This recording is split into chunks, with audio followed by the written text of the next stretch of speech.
பராசக்தி படங்களுக்கு ஆந்திரா, தெலுங்கானாவில் குறைந்த அளவிலான திரையரங்குகளே கிடைத்துள்ளன. தெலுங்கில் பொங்கலுக்கு 5 படங்கள் வெளியாகின்றன.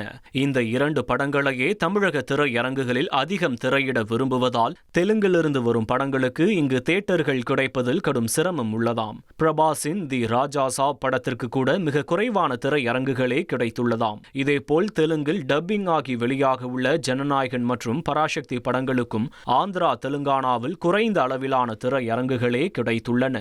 திருப்பரங்குன்றம் விவகாரத்தில் இந்துக்களுக்கு எதிராக நிலைப்பாடு எடுத்த திமுகவுக்கு வரும் தேர்தலில் தமிழக மக்கள் தக்க பதிலடி கொடுப்பார்கள் என்று மத்திய அமைச்சர் பியூஷ் கோயல் தெரிவித்துள்ளார்.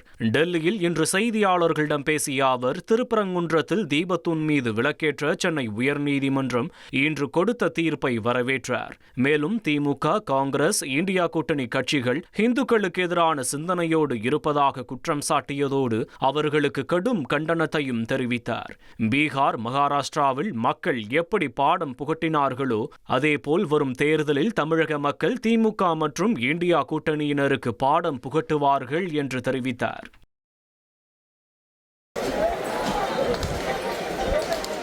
சபரிமலை ஐயப்பன் கோவில் நடைப்பந்தல் அருகே மயங்கி விழுந்த 53 வயதான ஜெயன் என்பவர் மாரடைப்பால் உயிரிழந்தார். இதையடுத்து கோதமங்கலத்தைச் சேர்ந்த ஜெயனின் உடலை பரிசோதித்த போது நுரையீரலில் ஏற்பட்ட கடுமையான தொற்றே மரணத்திற்கு முக்கிய காரணம் என்று தெரிவிக்கப்பட்டது. சபரிமலையில் மகரஜோதிக்காக நடை திறக்கப்பட்டு இதுவரை 32 பக்தர்கள் உடல்நலக் குறைவால் உயிரிழந்துள்ளனர்.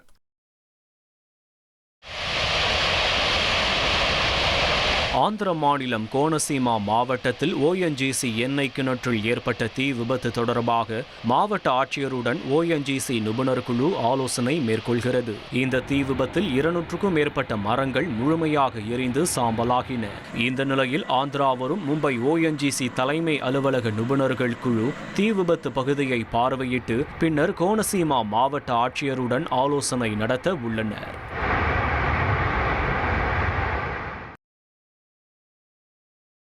மகாராஷ்டிரா மாநிலம் சத்ரபதி சம்பாஜி நகர் பகுதியில் உள்ள ஒரு கடையில் 5000 ரூபாய் புடவை 600 ரூபாய்க்கு விற்கப்படும் என்ற அறிவிப்பால் அக்கடையில் பெண்கள் கூட்டம் அலைமோதியது.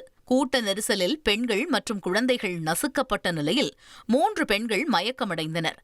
இதுகுறித்த தகவல் கிடைத்ததும் அங்கு சென்ற காவல்துறையினர் கடையின் ஷட்டரை அடைத்து கூட்டத்தை கலைத்து நிலைமையை கட்டுக்குள் கொண்டு வந்ததால் அசம்பாவிதம் தவிர்க்கப்பட்டது.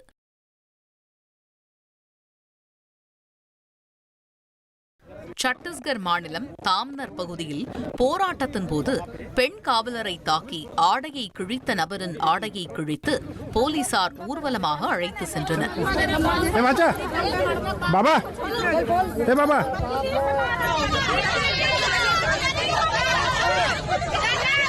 டிசம்பர் 27ஆம் தேதி நிலக்கரி சுரங்க திட்டத்திற்கு எதிர்ப்பு தெரிவித்து நடந்த போராட்டத்தின் போது பாதுகாப்பு பணியில் இருந்த பெண் காவலர் ஒருவர் ஆடை கிழிக்கப்பட்டு தாக்கப்பட்டார். பெண் காவலர் மீது தாக்குதல் நடத்தியதாக கூறப்படும் சித்ராசன் சாஹூ என்ற நபரை போலீசார் கைது செய்து முகத்தில் கரியை பூசி ஆடைகளை கிழித்து செருப்பு மாலை அணிவித்து கைகளில் சங்கிலி கட்டி ஊர்வலமாக அழைத்து சென்றனர். இதனால் அப்பகுதியில் பெரும் பரபரப்பு ஏற்பட்டது.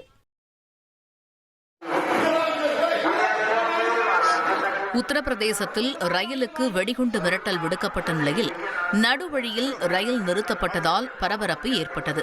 கோரக்பூரில் இருந்து மும்பை செல்லும் லோக்மான்ய திலக் ரயிலில் வெடிகுண்டு வைக்கப்பட்டிருப்பதாக மிரட்டல் விடுக்கப்பட்டது. இதைத் தொடர்ந்து மாவு என்ற பகுதியில் பாதியில் நிறுத்தப்பட்ட ரயிலில் இருந்து பயணிகளை வெளியேற்றி அதிகாரிகள் சோதனை செய்தனர்.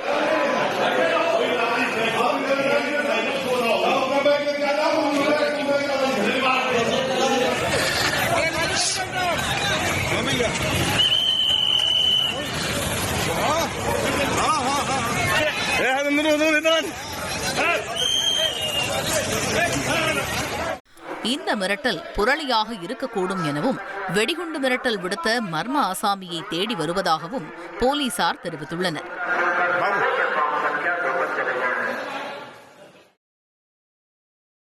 அமெரிக்காவில் இந்திய பெண்ணை கொலை செய்துவிட்டு அவரது காதலன் தலைமறைவானது அதிர்ச்சியை ஏற்படுத்தியுள்ளது. ஹைதராபாத்தைச் சேர்ந்த நிகிதாவும் அர்ஜுன் சர்மாவும் அமெரிக்காவில் ஒருவரை ஒருவர் சந்தித்து காதலித்து வந்தனர். இந்நிலையில் நிகிதாவை காணவில்லை என போலீசில் புகார் அளித்துவிட்டு அர்ஜுன் சர்மா இந்தியா திரும்பி தலைமறைவானார். இந்த சூழலில் அமெரிக்காவில் அர்ஜுன் வசித்த வீட்டில் நிகிதா கொலை செய்யப்பட்டு கிடந்ததை அறிந்த போலீசார் விசாரணையை துரிதப்படுத்தியுள்ளனர்.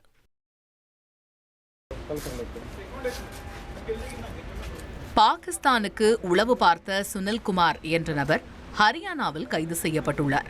இவர் கட்டுமான ஒப்பந்ததாரராக பணியாற்றிய நிலையில் அம்பாலா விமானப்படை தளம் அமைந்துள்ள பகுதியில் பழுதுபார்க்கும் பணிகளை செய்து வந்துள்ளார். அப்போது விமானப்படை தளம் குறித்து செல்போனில் புகைப்படம் மற்றும் வீடியோ எடுத்து பகிர்ந்துள்ளார். இவருக்கு திருமணமாகி குழந்தைகள் உள்ள நிலையில் இவரது தந்தை ஓய்வு பெற்ற ரயில்வே அதிகாரி என்பதும் தெரியவந்துள்ளது. பாகிஸ்தானைச் சேர்ந்த ஒரு பெண்ணுடன் இவருக்கு தொடர்பு ஏற்பட்ட நிலையில் அவர் மூலம் இவர் தகவல்களை பகிர்ந்தது கண்டுபிடிக்கப்பட்டுள்ளது. உத்தரப்பிரதேச மாநிலம் வாரணாசியில் 815 கோடி ரூபாய் செலவில் அமைக்கப்படும் ரோப்வே வசதியின் சோதனை ஓட்டத்தின் போது அந்தரத்தில் ஊசலாடிய காட்சிகள் இணையத்தில் அதிகம் பரவி வருகின்றன. காற்றில் ரோப்வே கடுமையாக ஆடும் நிலையில் பாதுகாப்பு குறித்த அச்சம் மக்கள் மத்தியில் எழுந்துள்ளது.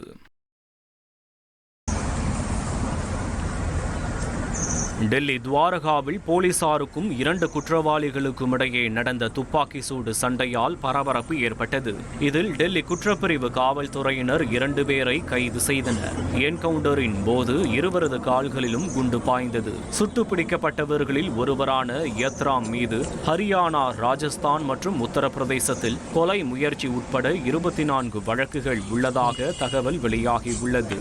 இவர் குறித்த தகவல் தருவோருக்கு 1 லட்சம் வெகுமதி என அறிவிக்கப்பட்டிருந்தது குறிப்பிடத்தக்கது. கரூரில் கடந்த ஆண்டு தாவேக பிரச்சார கூட்ட நெரிசலில் சிக்கி 41 பேர் உயிரிழந்த சம்பவம் தொடர்பாக தாவேக தலைவர் விஜய்க்கு சிபிஐ சம்மன் அனுப்பியுள்ளது. டெல்லி தலைமையகத்தில் ஜனவரி 12ஆம் தேதி நேரில் ஆஜராகுமாறு சிபிஐ சம்மன் அனுப்பியுள்ளது. ஏற்கனவே தாவேக மூத்த தலைவர்கள் ஆதவ் அர்ஜுனா, புசி ஆனந்த், நிர்மல்குமார், கரூர் மேற்கு மாவட்ட செயலாளர் மதியழகன் ஆகியோர் டெல்லியில் உள்ள சிபிஐ அலுவலகத்தில் ஆஜராகி 3 நாட்கள் வாக்குமூலம் அளித்தனர். இந்த நிலையில் விஜயும் நேரில் ஆஜராகுமாறு சிபிஐ உத்தரவிட்டுள்ளது. திருப்பரங்குன்றம் தீபத்தூணில் தீபம் ஏற்றலாம் என வரலாற்று சிறப்புமிக்க தீர்ப்பை சென்னை உயர்நீதிமன்ற மதுரை கிளை வழங்கியுள்ளதாக மத்திய இணையமைச்சர் எல் முருகன் வரவேற்பு தெரிவித்துள்ளார். முருக பக்தர்களின் உணர்வுக்கு கிடைத்த வெற்றி என தனது எக்ஸ் தளத்தில் குறிப்பிட்டுள்ள அவர், ஆட்சி அதிகாரத்தை தவறான முறையில் பயன்படுத்துவதை திமுக அரசு கைவிட வேண்டும் எனவும் வலியுறுத்தியுள்ளார். காங்கிரஸ் மூத்த தலைவர் சோனியா காந்தி மருத்துவமனையில் அனுமதிக்கப்பட்டுள்ளார். குளிர் மற்றும் காற்று மாசு காரணமாக அவருக்கு சுவாச கோளாறு ஏற்பட்டு ஆஸ்துமா லேசாக அதிகரித்திருப்பது கண்டறியப்பட்டது. டெல்லியில் உள்ள சர் கங்காராம் மருத்துவமனையில் சோனியா காந்தி அனுமதிக்கப்பட்டுள்ள நிலையில் அவரது உடல்நிலை சீராக உள்ளதாக மருத்துவர்கள் தெரிவித்துள்ளனர்.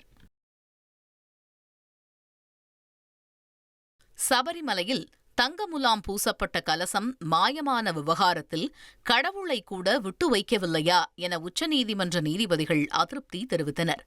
இந்த வழக்கு விசாரணையின் போது தேவசம் போர்டு முன்னாள் உறுப்பினர் KP சங்கர்தாஸ் சதி செயலில் ஈடுபட்டதாக கேரள உயர்நீதிமன்றம் தெரிவித்திருந்தது. இதற்கு ஆட்சேபம் தெரிவித்து உச்சநீதிமன்றத்தில் சங்கர்தாஸ் தொடர்ந்த மனு விசாரணைக்கு வந்தது. அப்போது கேரள உயர்நீதிமன்றம் கூறிய கருத்தை நீக்க மறுத்த நீதிபதிகள் திருட்டு தொடர்பான விவகாரத்தில் கடவுளை கூட விட்டு வைக்கவில்லையா என வேதனை தெரிவித்து வழக்கை முடித்து வைத்து உத்தரவிட்டனர். தலைநகர் டெல்லியின் பல்வேறு இடங்களில் அதிநவீன மற்றும் விலை உயர்ந்த பைக்குகளை திரைப்பட பாணியில் திருடி வந்த இரட்டை சகோதரர்களை உத்தரப்பிரதேச மாநிலம் நொய்டாவில் காவல்துறையினர் கைது செய்துள்ளனர். இரட்டையர்கள் என்பதால் உருவ ஒற்றுமையை சாதகமாக பயன்படுத்தி தூம் 3 பாலிவுட் திரைப்பட பாணியில் சுழற்சி முறையில் திருட்டை அரங்கேற்றி வந்துள்ளனர்.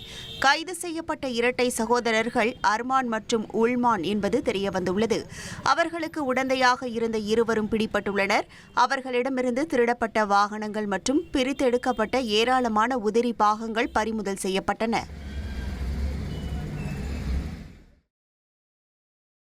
சபரிமலை சன்னிதானத்தில் ஆதிய சிஸ்டம் நெய் விநியோகத்தில் 16 லட்சம் ரூபாய் முறைகேடு நடந்திருப்பது அதிர்ச்சியை ஏற்படுத்தியுள்ளது.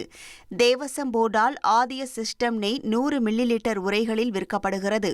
ஒவ்வொரு பாக்கெட்டும் தலா 100 ரூபாய்க்கு விற்பனையாகும் நிலையில் இதில் 16 லட்சம் ரூபாய் முறைகேடு நடைபெற்றது கண்டறியப்பட்டுள்ளது. பாக்கெட்டுகளில் நெய் நிரப்புவது முதல் விநியோகம் வரை அனைத்து நிலைகளிலும் துல்லியமான பதிவேடுகளை பராமரிக்க தவறியதால் இந்த முறைகேடு நடைபெற்றுள்ளதாக கூறப்படுகிறது. ஏற்கனவே சபரிமலையில் தங்க திருட்டு சர்ச்சையை தொடர்ந்து தற்போது நெய் முறைகேடும் நடந்துள்ளது பக்தர்கள் மத்தியில் அதிர்ச்சியை ஏற்படுத்தியுள்ளது. 5ஆம் வகுப்பு வரை புதிதாக தயாரிக்கப்பட்டுள்ள புதிய பாடத்திட்டங்கள் குறித்து வரும் 25ஆம் தேதி வரை கல்வியாளர்கள், பெற்றோர், பொதுமக்கள் கருத்து தெரிவிக்கலாம் என பள்ளிக்கல்வித்துறை தெரிவித்துள்ளது. 5ஆம் வகுப்பிற்கான பாடத்திட்டங்கள் இணையதளத்தில் வெளியிடப்பட்டுள்ளன என்றும் இதனை கல்வியாளர்கள், பெற்றோர்கள், பொதுமக்கள் அனைவரும் பார்வையிட்டு வரும் 25ஆம் தேதி வரை தங்களுடைய கருத்துக்களை இதே தளத்தில் தெரிவிக்கலாம் எனவும் மாநில கல்வியியல் ஆராய்ச்சி மற்றும் பயிற்சி இயக்குநரகம் தெரிவித்துள்ளது. உத்தரகண்ட் மாநிலத்தில் நாள்பட்ட நோய்களால் பாதிக்கப்பட்டு உயிரிழந்தவர்கள் பயன்படுத்திய போர்வைகள் மற்றும் மெத்தைகளை மயானத்தில் இருந்து திருடி விற்ற வழக்கில் 3 பேர் கைது செய்யப்பட்டுள்ளனர். ரிஷிகேஷில் இறந்த நபர்கள் பயன்படுத்திய மெத்தைகள் மற்றும் கம்பளிகளை சேகரித்தும் விலைக்கு வாங்கியும் பின்னர் அவற்றை புதிது போல் மாற்றி விற்ற 3 பேர் கைதாகியுள்ளனர். ராணி போக்கிரி சவுக்கில் உள்ள மன்சூரி துணிக்கடையில் உத்தரப்பிரதேசத்தை சேர்ந்த சல்மான், ஹமீத் அலி மற்றும் ரிஷிகேஷை சேர்ந்த சஞ்சய் ஆகிய மூவரும் கைதாகியுள்ள நிலையில் அந்த போர்வைகளும் மெத்தைகளும் கடுமையான தொற்றுகள், உயிர்கொல்லி நோய்களால் பாதிக்கப்பட்டவர்களால் பயன்படுத்தப்பட்டவை என்பது விசாரணையில் தெரியவந்தது.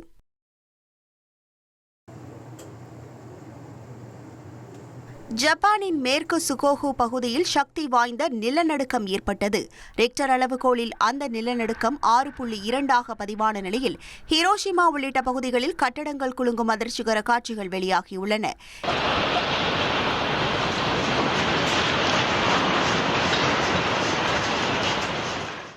இந்த நிலநடுக்கத்தால் போக்குவரத்து சேவைகள் பாதிக்கப்பட்ட பகுதிகளில் சிறிய அளவில் சேதம் ஏற்பட்டுள்ளது. சுனாமி எச்சரிக்கை எதுவும் விடுக்கப்படவில்லை என அதிகாரிகள் தெரிவித்துள்ளனர். வடகொரிய அதிபர் கிம் ஜாங் உன்னும் அவரது மகள் ஜூ ஏவும் வெளிநாடுகளில் போரிட்டு இறந்த வடகொரிய வீரர்களுக்கான நினைவு சின்ன கட்டுமான பணிகளை பார்வையிட்டனர். கிம் தனது மகள், மனைவியுடன் தானே களத்தில் இறங்கி பணி செய்தது வடகொரிய மக்களை ஆச்சரியப்படுத்தியது.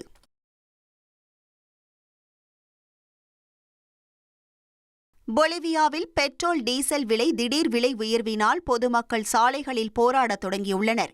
பெட்ரோலிய பொருட்களுக்கு பொலிவியா அரசு மானியங்களை நிறுத்தியதால் பெட்ரோல் விலை 2 மடங்காகவும் டீசல் விலை 3 மடங்காகவும் அதிகரித்துள்ளது. இதனால் அதிருப்தியடைந்த மக்கள் லா பாஸ் நகரில் போராட்டத்தில் குதித்தனர். அப்போது வன்முறையும் எழுந்தது.